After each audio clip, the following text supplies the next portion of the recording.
Halo semuanya, perkenalkan nama saya Mario Narsun, NIM 2010417130. Di video kali ini saya akan membacakan jawaban UTS perilaku konsumen. Soal bagian A yang pertama, apakah Anda aktif menonton video perilaku konsumen di Instagram Bapak? Berapa video yang Anda tonton? Saya menonton sebanyak 6 video dan cukup aktif menonton video-video yang ada di Instagram Bapak. Soal bagian yang A bagian B, apakah Anda memberi komentar terhadap video-video perilaku konsumen yang Anda tonton di Instagram Bapak? Berapa jumlah video yang Anda tonton dan jelaskan. Video yang pertama dengan pembicara mengenai dari Dr. Profesor Ujang Sumarwan dengan judul keluarga, dan dari video dapat diambil kesimpulan yang pertama tentang strategi pemasaran, yang kedua perbedaan individu, dan yang ketiga lingkungan sosial. Video kedua dari Profesor Insinyur Ujang Sumarwan tentang bab 12 keluarga dan rumah tangga. Dari video ini saya dapat pelajari ada 3 faktor untuk membantu kita dalam pengambilan keputusan konsumen. Yang pertama, strategi pemasaran perusahaan. Yang kedua, perbedaan individu antar konsumen. Dan yang ketiga, lingkungan sosial.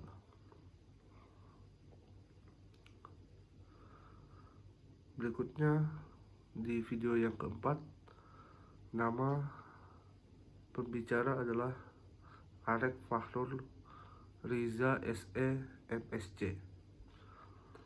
Di video tersebut menjelaskan tentang customer value dan nilai pelanggan, yaitu yang pertama ada Feinstein, yang kedua ada sosial, dan yang ketiga ada moral. Kemudian customer risk atau resiko pelanggan. Yang pertama ada fisikal, yang kedua finansial, dan yang ketiga sosial. Kemudian customer yang ketiga ada customer satisfaction atau ekspektasi konsumen. Meliputi yang pertama kepuasan konsumen, membuat konsumen senang dengan pilihannya.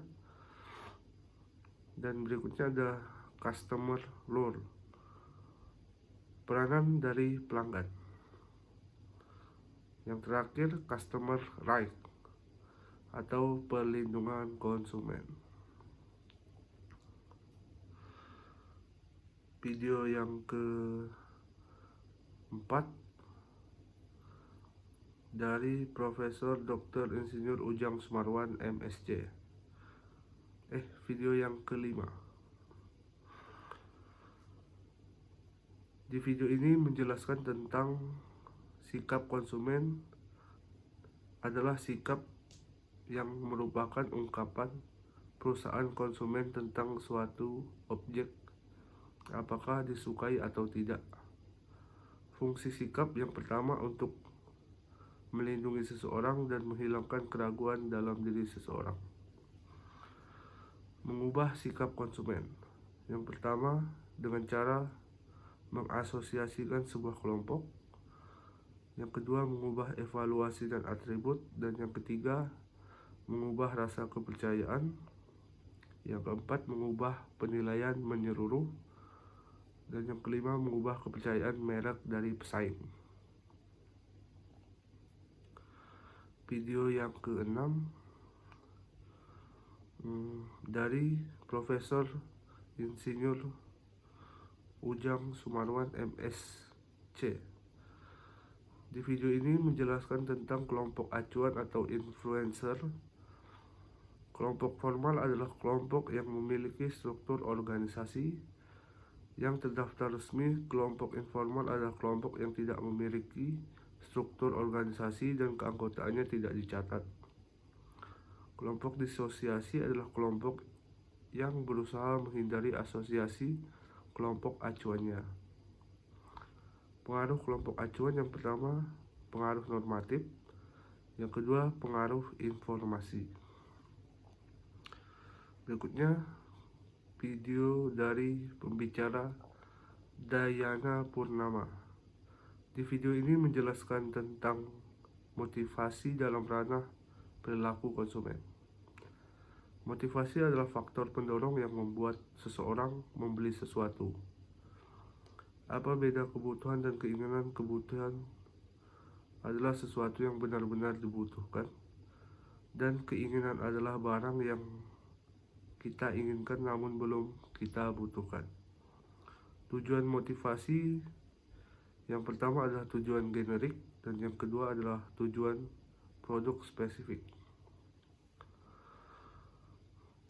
Berikutnya ada soal bagian B. Yang pertama, jelaskan apa hubungan antara motivasi kebutuhan.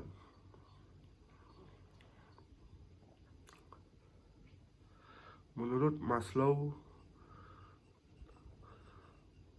mengungkapkan bahwa kebutuhan terjadi karena adanya dorongan untuk memenuhi macam-macam kebutuhan, dan kebutuhan yang dibutuhkan manusia ini cenderung berjenjang. Maslow mengemukakan 5 tingkat kebutuhan sebagai berikut. Yang pertama, kebutuhan fisiologis. Ialah kebutuhan yang harus dipuaskan untuk dapat tetap hidup. Yang kedua, kebutuhan keselamatan dan keamanan. Ialah kebutuhan akan keselamatan dan keamanan terbebas dari ancaman. Dan yang ketiga, kebutuhan sosial. Kebutuhan sosial adalah kebutuhan teman, interaksi, dicintai, mencintai, serta diterima dalam pergaulan kelompok prakerja. Yang keempat, kebutuhan akan penghargaan. Yang kelima adalah aktualisasi diri. Ialah aktualisasi yang berkebutuhan akan aktualisasi diri dengan menggunakan pengenalan informasi pribadi. Soal nomor 2, faktor-faktor apa saja yang mempengaruhi keputusan pembeli membeli suatu produk. Yang pertama, ada akses yang mudah. Apabila konsumen sulit menemukan akses, maka produk tersebut akan susah untuk ditemukan oleh konsumen. Kemudian, tampilan toko dan produk. Kesan yang didapatkan konsumen saat mereka mengunjungi toko atau melihat produk Anda bisa menentukan apakah mereka semakin tertarik untuk belanja atau tidak. Yang ketiga adalah kualitas produk, bukan hanya dari tampilan saja tetapi keseluruhan produk juga. Yang keempat adalah harganya yang terjangkau. Ini adalah faktor utama yang mempengaruhi keputusan konsumen dalam membeli barang adalah harga. Harga yang terjangkau bukan berarti harga harus terlampau murah. Apabila harga terlalu murah hingga di bawah standar, bisa jadi konsumen malah ragu untuk membeli produk tersebut. Kemudian yang terakhir ada waktu pengiriman. Ini juga bisa menjadi pertimbangan keputusan konsumen dengan membeli barang. Apalagi jika konsumen membutuhkan waktu itu dalam waktu yang cepat.